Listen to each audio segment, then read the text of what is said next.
Gimana sih caranya supaya bisa pilih topik yang right, Hmm. and then bisa jadiin passion itu jadi sebuah konten yang akhirnya menghasilkan sesuatu. Nah, Kata-katanya passion nih. wah, maksudnya passion Eh, or like interest lah, at least ya. kan. Ya kalau misalnya di sini yang udah cukup berumur, when you hit your 30s ya passion is very debatable. Really?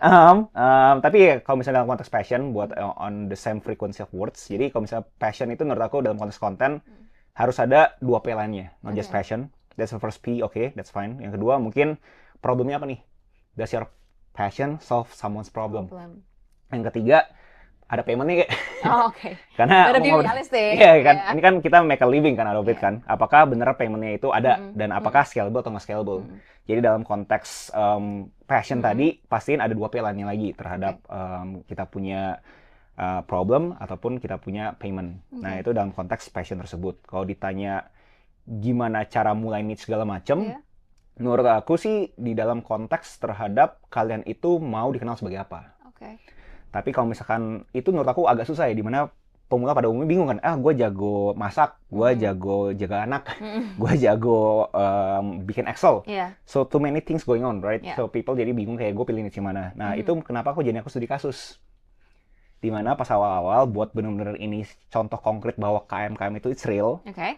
adalah bisa gak sih yang bukan siapa-siapa, shotnya gitu-gitu aja, upload video long form di YouTube itu 2 hari sekali, Okay. nggak ada giveaway, nggak ada collab, bahasnya semua gado-gado. Dari buku, Lightroom presets, cara negosiasi dengan klien, Semua banyak lah ya semua bahasnya. gado-gado. Fungsinya apa buat pengen tahu apakah beneran Bisa. orang seperti ini juga bisa gitu. Okay. So to that conclusion, buat kalian tanda kutip ADHD atau agak bingung gimana caranya memulai konten, mulai aja.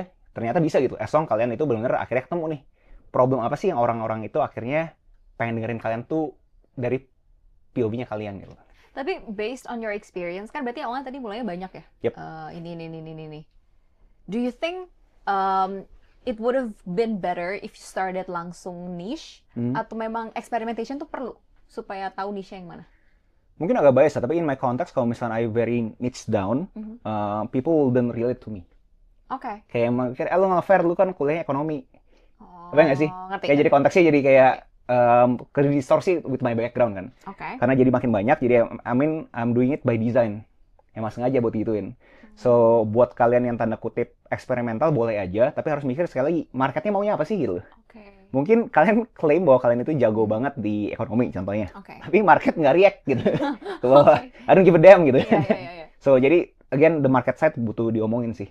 Buat kalian itu akhirnya niche down-nya kemana.